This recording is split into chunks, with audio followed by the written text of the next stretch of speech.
وہ تو خوشبو ہے ہواؤں میں بکھر جائے گا، وہ تو خوشبو ہے ہواؤں میں بکھر جائے گا، مسئلہ پھول کا ہے پھول کدھر جائے گا، ہم تو سمجھے تھے کہ ایک زخم ہے بھر جائے گا، کیا خبر تھی کہ رگے جاں میں اتر جائے گا۔ معزز سامعین، کیا حال ہے آپ سب کا؟ امید ہے سب ٹھیک ہوں گے، خوش ہوں گے اور مزے میں ہوں گے۔ یہ ہے شبی زہرا صاحبہ کی لکھی ناولٹ کا تیسرا حصہ۔ ابھی تک آپ نے سنا کہ دولت اور سکون کی تلاش میں فلک بہت دور نکل آئی تھی۔ نہ اس کو ماں کی قربانیوں کا احساس تھا، نہ اپنی عزت کا۔ نتیجہ یہ ہوا کہ رضوان کا مشورہ مان کر نہ تو وہ کوچنگ کلاس گئی اور نہ کسی مقابلتی امتحان میں کامیاب ہو سکی۔ تمکین سے بات کر کے شاہین پر حقیقت کھلی تو وہ دل پکڑ کر بیٹھ گئی۔ اب سنیے آگے۔ میرے اللہ، یہ سب کیسے ہو گیا؟ دوسرے ہی لمحے وہ زخمی شیرنی کی طرح باتھ روم کی طرف لپکی جس میں فلک نہا رہی تھی۔ جلدی سے نہا کر نکلو، اس نے باتھ روم کا دروازہ پیٹ ڈالا۔ آخر کیا بات ہو گئی؟ فلک تولیے سے اپنے بال خشک کرتی ہوئی باہر آئی۔ تم کوچنگ نہیں جاتی تھی؟ وہ غصے سے کانپ رہی تھی۔ کس نے کہا ہے آپ سے؟ تمکین کا SMS پڑھا ہے میں نے۔ تم آخر کہاں جاتی تھی؟ شاہین نے فلک کا بازو زور سے پکڑ لیا۔ امی، تمکین جھوٹی ہے۔ میں نے اسٹڈی کے لیے ایک اور گروپ جوائن کر لیا ہے، اس لیے وہ مجھ سے ناراض ہو گئی ہے، الٹے سیدھے SMS بھیج رہی ہے۔ تم مجھے اب اور بے وقوف نہیں بنا سکتی بٹیا۔ میں اندھی تھی، پاگل تھی، تم پر اعتبار کرتی چلی گئی، مجھے نہیں معلوم تھا کہ تم اتنا گر سکتی ہو۔ شاہین غصے سے فلک کو پھر جھنجھوڑنے لگی۔ اب کیا کیا ہے میں نے؟ وہ ڈھٹائی پر اتر آئی۔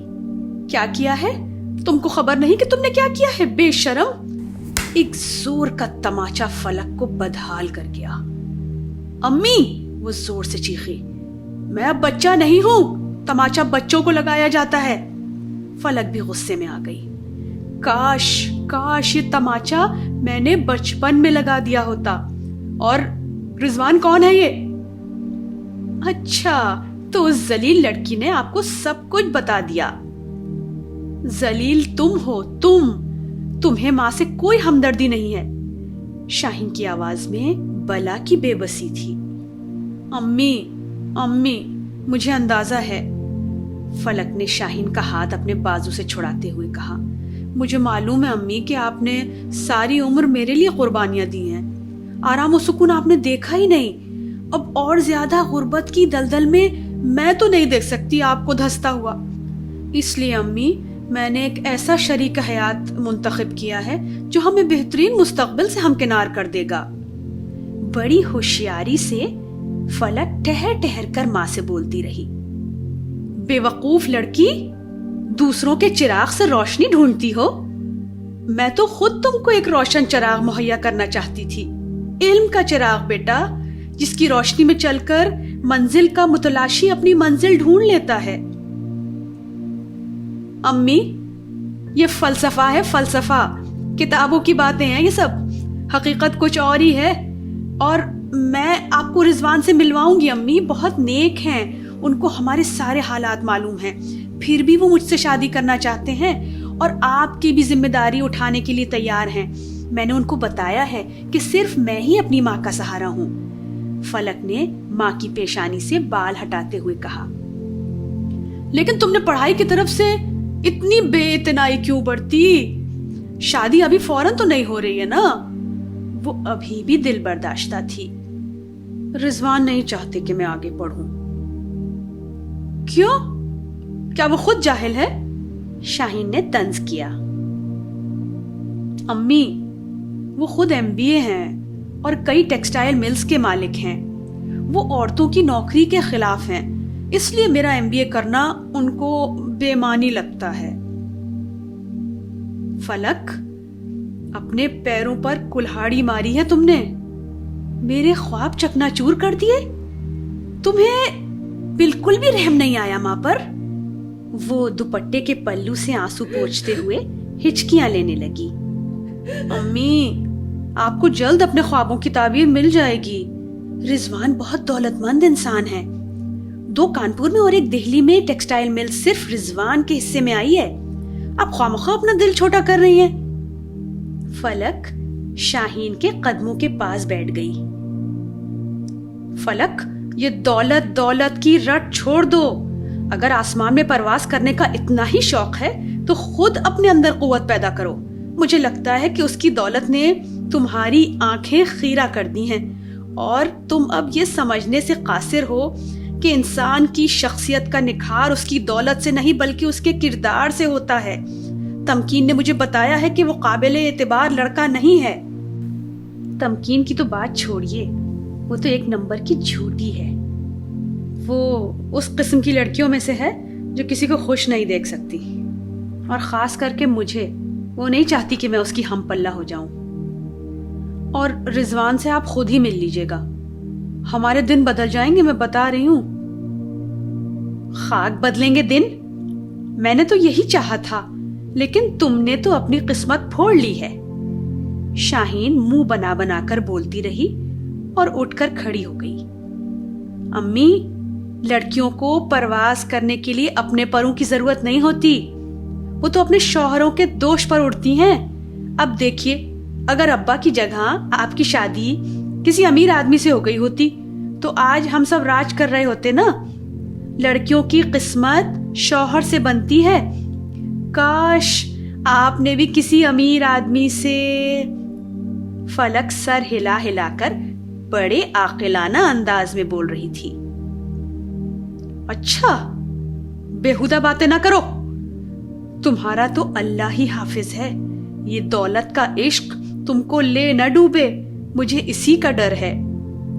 شاہین نے آنکھیں نکال کر کہا، آپ بس ایک بار رضوان سے مل لیجئے۔ ہاں، کب ملواؤ گی؟ میں تمہاری شادی میں اب دیر نہیں کروں گی۔ شاہین کمرے سے باہر جانے لگی۔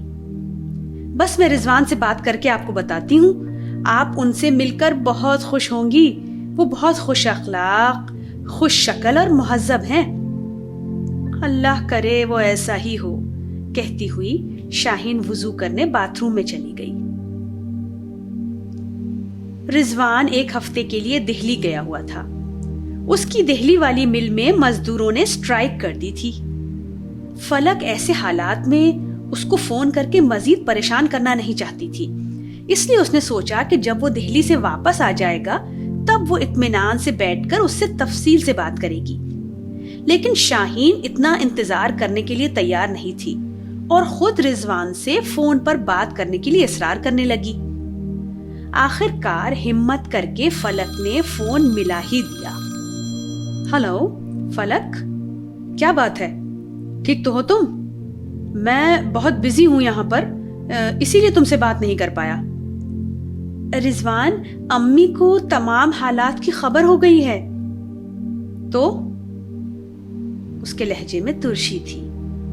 سوری، آپ تھکے ہوئے معلوم ہوتے ہیں اور میں آپ کو شاید اور پریشان کر رہی ہوں۔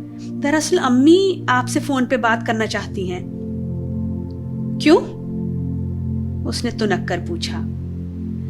میں نے تو آپ کی بہت تعریفیں کی ہیں نا، وہ خود بات کر کے مطمئن ہونا چاہتی تھیں۔ تمہارا مطلب ہے کہ اب تمہاری ماں مجھے میرے کردار کا سرٹیفکیٹ دیں گی؟ رضوان بھڑک گیا۔ ارے آپ ناراض نہ ہوں، ان کو اچانک ہمارے تعلقات کے بارے میں معلوم ہوا ہے نا، تو وہ پریشان ہیں۔ تمکین نے کچھ الٹا سیدھا بتا دیا ہے آپ کے بارے میں، اس لیے وہ خود آپ سے بات کر کے مطمئن ہونا چاہتی ہیں۔ فلک نے سہولت کے ساتھ اس کو سمجھانے کی کوشش کی، لیکن رضوان تو ہتے سے ہی اکھڑ گیا۔ یار، تم غریب لوگوں کی ایگو بہت ہوتی ہے۔ کیا تمہاری ماں کے لیے یہ خبر کافی نہیں ہے کہ ایک دولت مند شخص نے ان کی بیٹی کے سر پر ہاتھ رکھا ہے؟ رضوان، پلیز کام ڈاؤن۔ وہ صرف اپنے کانوں سے سننا چاہتی ہیں کہ آپ واقعی مجھ سے شادی کریں گے، یعنی وہ مجھ پر شک کر رہی ہیں۔ نہیں نہیں رضوان، وہ آپ پر نہیں، وہ مجھ پر شک کر رہی ہیں۔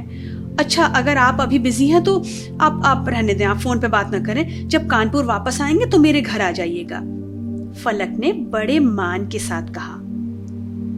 To hell with you and your mother، تمہاری ماں کو جس پر اعتبار ہو، جاؤ اس کا ہاتھ پکڑ لو، میں کمپلیکس لوگوں کے ساتھ رشتہ نہیں جوڑ سکتا۔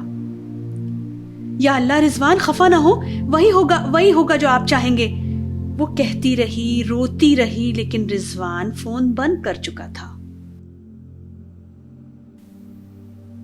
کئی ہفتے بیت گئے۔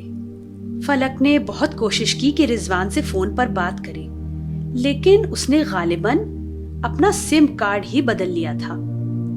اس کا گھر فلک نے دیکھا نہیں تھا۔ ہمت کر کے ایک دن وہ فارم ہاؤس پہنچ گئی۔ وہاں گارڈ نے بتایا کہ رضوان بہت دنوں سے فارم ہاؤس نہیں آیا ہے اور غالباً دہلی میں ہی مقیم ہے، کیونکہ وہاں کی مل کی پرابلم ابھی حل نہیں ہو پائی ہے۔ گارڈ سے پتہ پوچھ کر وہ اس کے گھر گئی، لیکن وہاں بھی گیٹ کے چوکیدار نے یہی بات کہی۔ ہر ممکن کوشش کے بعد جب اس کو تمام راستے بند نظر آئے تو وہ اپنی ماں کو ہی اپنی بدقسمتی کا ذمہ دار ٹھہرانے لگی۔ امی، مائیں تو اپنی بیٹیوں کی قسمت بناتی ہیں، آپ نے میری بنی بنائی ہوئی بگاڑ دی۔ بیٹا وہ آدمی ہی دھوکے باز ہے، میری تو اس سے ابھی بات بھی نہیں ہوئی ہے، میں کہاں سے قصوروار ہو گئی؟ وہ دھوکے باز نہیں ہے، آپ نے جلد بازی کی ہے، جس سے میری بیٹی نہ جانے کب سے مل رہی ہے۔ کیا میں اس سے خود فون پر بات بھی نہیں کر سکتی؟ امی، یہ جملہ ان کو برا لگا ہے کہ امی آپ سے مل کر مطمئن ہونا چاہتی ہیں، آپ سے بات کرنا چاہتی ہیں۔ آپ نے اس قدر جلدی کی کہ میری سمجھ میں ہی نہیں آیا کہ میں کس طرح سے ان سے کہوں، غلط لفظ استعمال کر بیٹھی۔ آپ نہ اتنا پینک کرتی، نہ میں الٹا سیدھا بولتی، نہ جانے کب اور کیسے ان کا غصہ اترے گا۔ فلک نے ساری غلطی اپنی ماں کی ہی ٹھہرا دی۔ اب ایسا بھی کیا ناک پر غصہ؟ ایسا کون سا جرم کر دیا ہے ہم نے فون کر کے کہ اس کا خون کھول گیا؟ تمکین نے مجھے تو لگتا ہے ٹھیک ہی کہا تھا کہ دل پھیک انسان ہے۔ تمکین تو جلتی ہے کیونکہ انہوں نے اس کو گھاس نہیں ڈالی، غلطی ہماری ہے۔ وہ مرد ہیں، ہم نے ان کی ایگو کو ہرٹ کیا ہے، لیکن اب میں کیا کروں؟ فلک بہت زیادہ پریشان تھی۔ بیٹا اللہ پر توکل کرو، میں یہی کہہ سکتی ہوں، کہتے ہوئے شاہین نے فلک کو اپنے گلے سے لگا لیا۔ شاہین کی ممتا نے فلک کی ساری غلطیوں کو پی جانے پر مجبور کر دیا۔ فلک کی حالت اس سے دیکھی نہیں جاتی تھی۔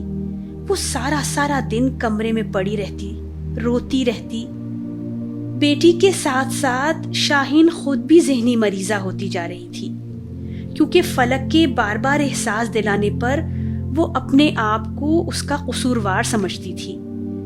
اس کی ہر ممکن کوشش تھی کہ کس طرح ایک بار رضوان سے وہ ملاقات کر کے اپنی بیٹی کی خوشیوں کی بھیک مانگ لے۔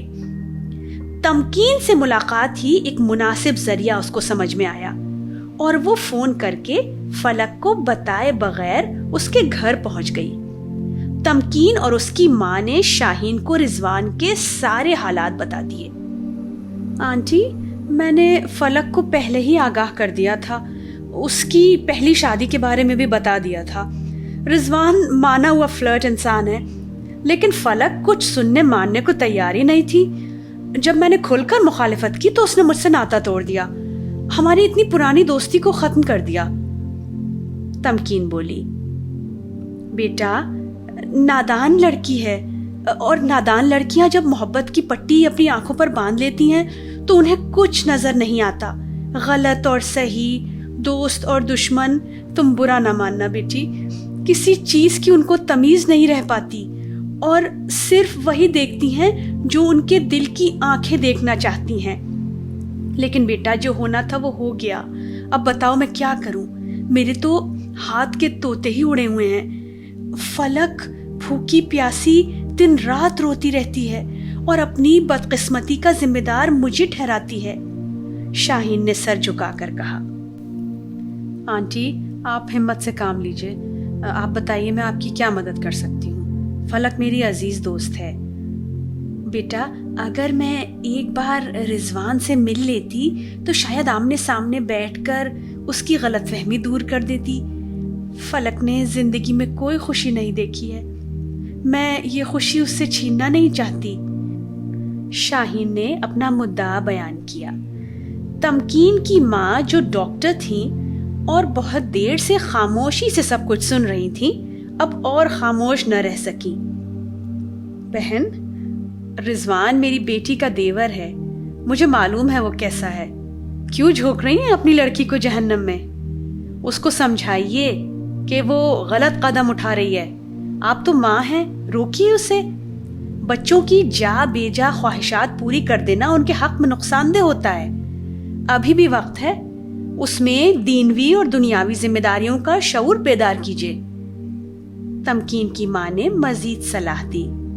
میں نے سمجھایا تھا، بچپن سے زمانے کی اونچ نیچ سکھا رہی ہوں، اب تو وہ میرا کچھ سننے کے لیے بھی تیار نہیں ہوتی۔ رضوان سے بے حد متاثر ہے، آپ کی بیٹی کا دیور ہے، شاید اگر آپ کی بیٹی اور داماد اس کو سمجھائیں تو وہ… بہن وہ میرے داماد کا چھوٹا بھائی ضرور ہے، لیکن وہ اپنے باپ کی زندگی میں ہی بگڑ گیا تھا، کسی کا نہیں سنتا تھا۔ کبھی کبھی دولت عذاب بن جاتی ہے۔ 1 سال ہوا ماں بھی ختم ہو گئی۔ انہیں اپنی بھانجی کی خودکشی کا غم کھا گیا، وہ بھی بیٹے سے خفا ہی گئی ہیں۔ ہیں؟ ماں انتقال کر چکی ہیں؟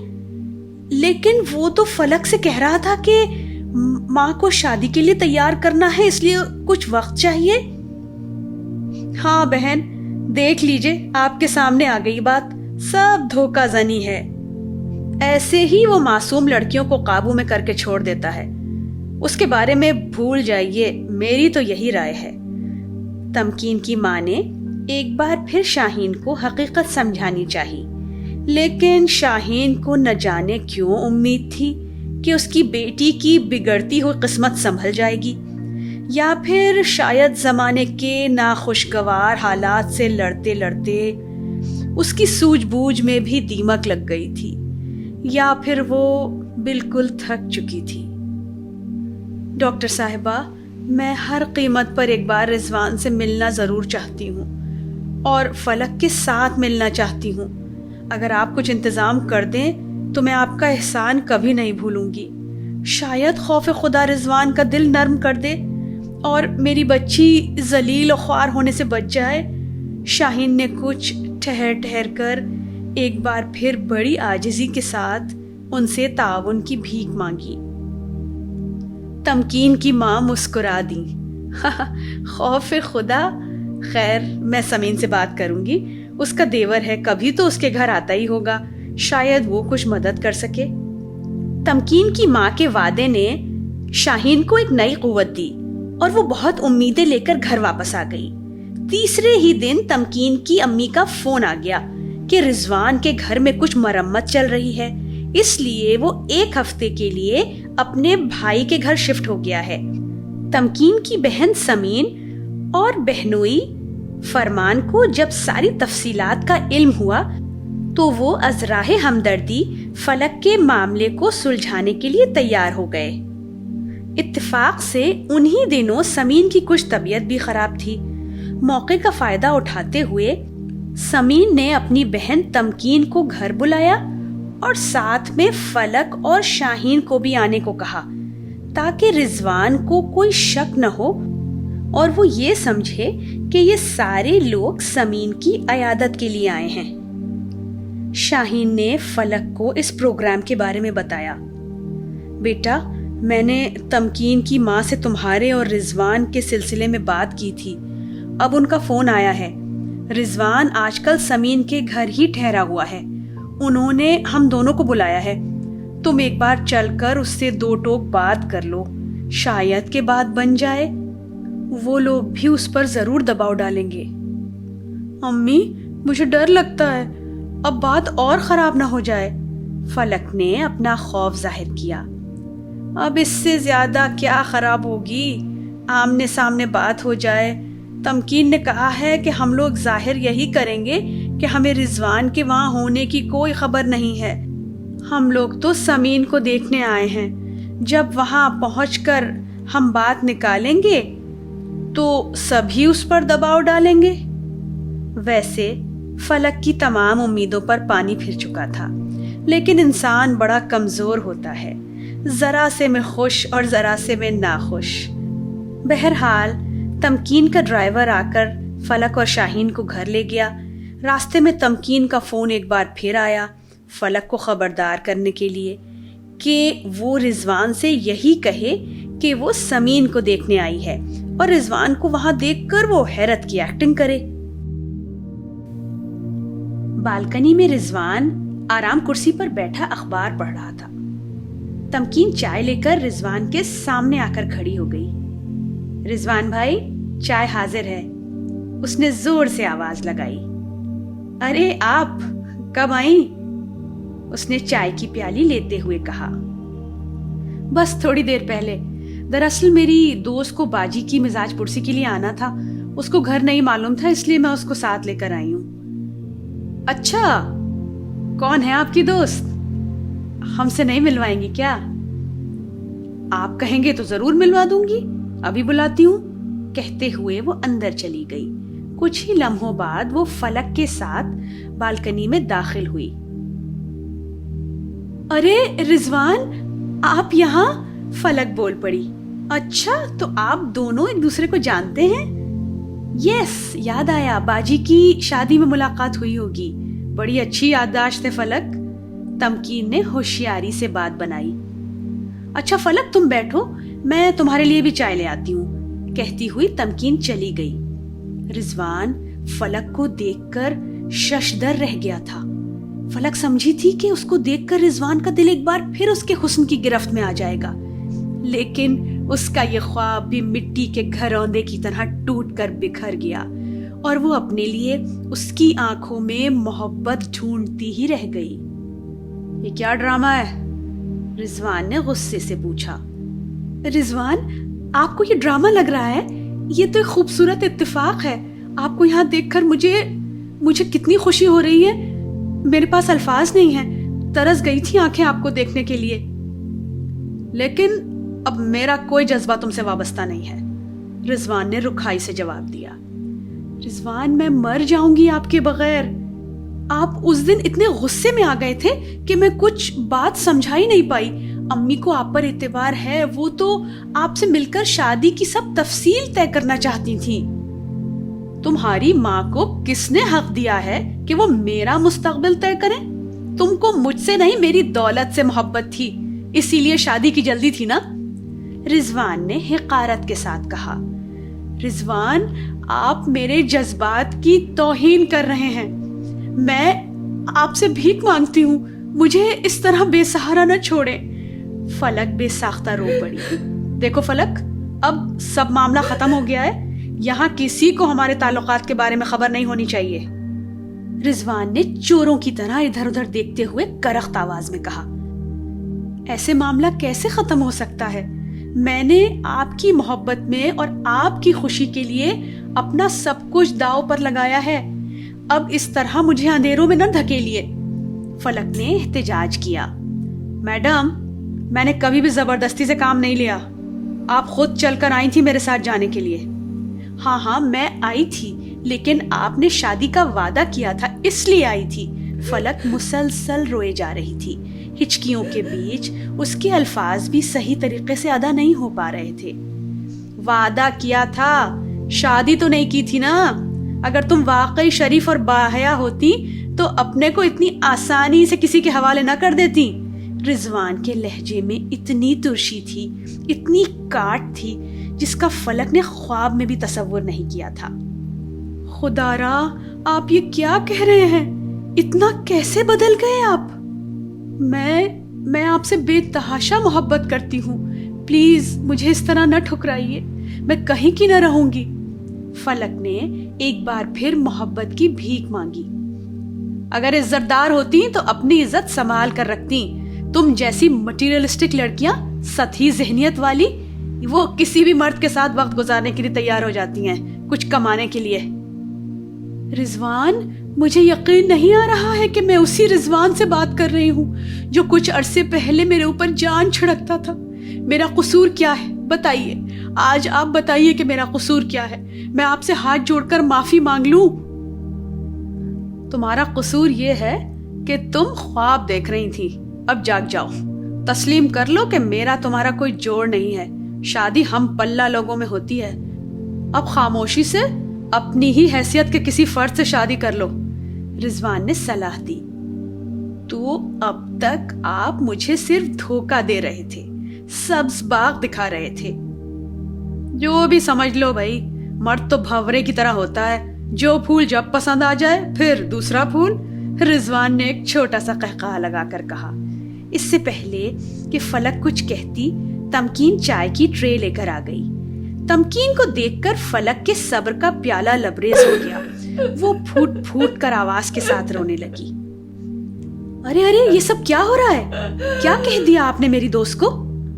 رضوان بھائی، تمکین نے اس طرح حیرت ظاہر کی جیسے اسے کچھ خبر ہی نہ ہو. تمکین، میری طبیعت خراب ہو رہی ہے، کہتی ہوئی فلک باہر نکل گئی. تمکین بھی اس کے پیچھے پیچھے بھاگی چلی آئی.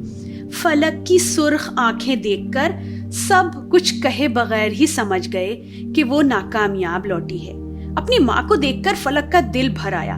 آنسوؤں کا ایک اور سیلاب اس کی آنکھوں سے جاری ہو گیا. بیٹا فرمان، اپنے بھائی کو کچھ سمجھاؤ، یہ لڑکی اپنی جان دیے دے رہی ہے. شاہین نے فلک کی حالت دیکھ کر کہا. آنٹی ابھی آپ چلی جائیے، میں پوری کوشش کرتا ہوں، لیکن وعدہ نہیں کر سکتا آنٹی، کیونکہ میرا بھائی ضرور ہے لیکن سر پھرا ہے، وہی کرتا ہے جو وہ چاہتا ہے. فرمان نے جواب دیا. بیٹا ساری عمر کی غلامی لکھوا لو مجھ سے. شاہین نے ہاتھ جوڑ لیا. بس میری بیٹی کو برباد ہونے سے بچا لو. شاہین خوشامد کر رہی تھی. اس کی حالت قابل رحم تھی. سر جھکا اور ہاتھ جڑے ہوئے تھے. فلک کو ہر طرف اندھیرا ہی اندھیرا نظر آ رہا تھا، لیکن شاہین کے دل میں پھر بھی امید کی کرن تھی. شاید فرمان اپنے بھائی کو راضی کر لے، شاید اس کی بیٹی کو اس کی کھوئی ہوئی خوشیاں مل جائیں. وہ روز گھنٹوں سمین کے فون کا انتظار کرتی. جیسے جیسے دن گزرتے گئے شاہین کا دل بھی ڈوبنے لگا. فلک کی حالت اس سے دیکھی نہیں جاتی تھی. روز بروز اس کی صحت گر رہی تھی. گھبرا گھبرا کر شاہین اس کو سمجھانے کی کوشش کرتی کہ اب وہ پیچھے مڑ کر دیکھے بغیر ایک نئی زندگی کی شروعات کرے، پھر سے کوچنگ جوائن کر لے اور MBA کے داخلے کے لیے تیاری شروع کر دے. لیکن فلک کی تو جیسے ساری ہمت ٹوٹ کر بکھر چکی تھی. اس کا ذہن بالکل منتشر تھا. بچپن سے دیکھے ہوئے تمام خواب ریزہ ریزہ ہو چکے تھے اور ٹوٹے ہوئے شیشے کی کرچوں کی طرح اس کی روح میں پیوست ہو گئے تھے.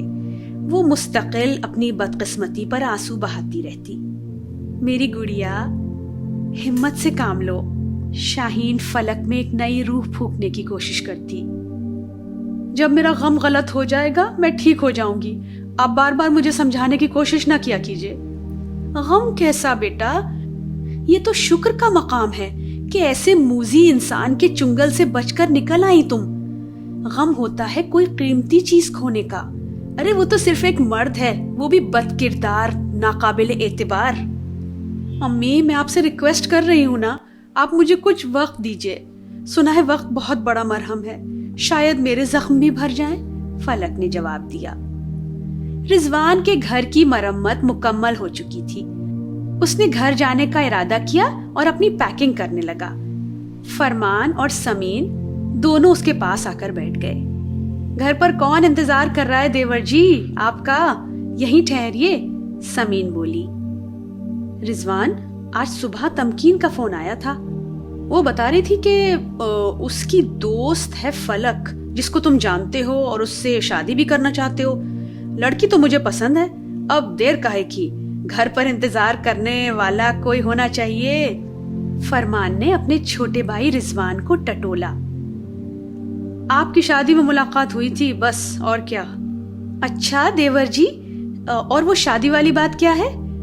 فلک نے تو یہی بتایا ہے، اب ہم سے نہ چھپائیے، سمین بیچ میں بول پڑی۔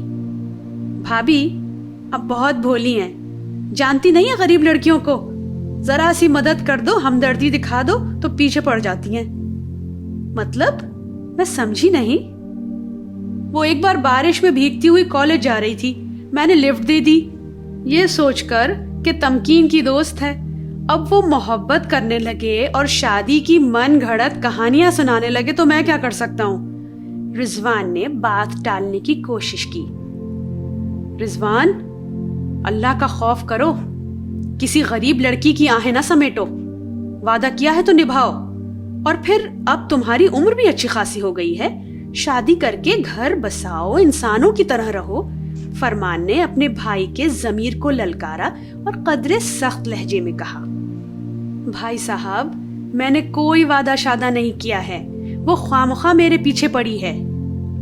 اچھا چلو یہی صحیح، ہم تمہاری بات مان لیتے ہیں، لیکن اس میں خرابی کیا ہے؟ سیٹل تو ہونا ہی ہے تم کو، ایسی لڑکی کے ساتھ ہو جاؤ جو دل و جان سے تم کو چاہتی ہے۔ وہ میرے قابل نہیں ہے۔ اچھا تو تم کون سی توپ ہو؟ فرمان تیش میں آ گیا۔ تم نے روبی کے ساتھ بھی یہی کیا تھا رضوان، اب انسان بن جاؤ، حیوان کی طرح ادھر ادھر منہ مارنا بند کرو۔ تم میرے چھوٹے بھائی ہو اور بہت عزیز ہو مجھے، اس لیے ایک بار پھر باخبر کر رہا ہوں، اللہ کے گھر میں دیر ہے اندھیر نہیں۔ اللہ رحیم و کریم ہے اور ظالم کو بھی مہلت دیتا ہے، لیکن جب پکڑتا ہے تو پھر نہیں چھوڑتا۔ آنے والے کل سے ڈرو، روبی کی موت کے ذمہ دار تم تھے، اس غریب لڑکی کا سہارا بن جاؤ بھائی، شاید اس طرح تمہارے گناہوں کا ازالہ ہو جائے۔ بھائی صاحب اور بھابھی سنیے، میں آپ لوگوں کو بتانے ہی والا تھا، میں جلد شادی کرنے والا ہوں۔ ابھی دہلی گیا تھا تو مرزا صاحب سے ملاقات ہوئی تھی، انہوں نے مجھے اپنے گھر ڈنر پر مدعو کیا اور اپنی بیٹی سے بھی ملوایا، وہ مجھ میں دلچسپی دکھا رہے تھے۔ لڑکی ڈاکٹر ہے، کافی خوبصورت بھی ہے، مجھے تو ایک نظر میں پسند آ گئی۔ کون؟ آصفہ؟ وہ اب اتنی بڑی ہو گئی ہے؟ خیر جیسی تمہاری مرضی، تم خود اپنے مالک و مختار ہو، اماں ابا کے زمانے سے ہی تم اپنے فیصلے خود کرتے تھے، لیکن یاد رہے بھائی، نامی وکیلوں کا خاندان ہے، اپنی عادتیں سدھار لینا، ورنہ کیا؟ رضوان جھنک کر بولا، تم کو حوالات کی سلاخوں کے پیچھے بھجوا دیں گے اگر ان کی بیٹی کا بال بھی بیکا ہوا۔ ارے بھائی صاحب، آپ اپنے بھائی کو جانتے نہیں ہیں، پہچانتے بھی نہیں ہیں، ایک قہقہا لگا کر اس نے کہا اور جانے کے لیے کھڑا ہو گیا۔ فرمان اور سمین نے بھی مزید گفتگو کو آگے بڑھانا مناسب نہیں سمجھا۔ یہ تھا ناولٹ تیسری آنکھ کا تیسرا حصہ۔ کہانی اب تک آپ کو کیسی لگ رہی ہے؟ اپنا ویلیوبل کامنٹ ویڈیو کے نیچے لکھیے گا اور لائک کا بٹن بھی ضرور پریس کیجیے گا۔ رضوان کی شادی فلک کی زندگی میں کیا غیر متوقع موڑ لائے گی؟ جاننے کے لیے سنیے تیسری آنکھ پارٹ 4۔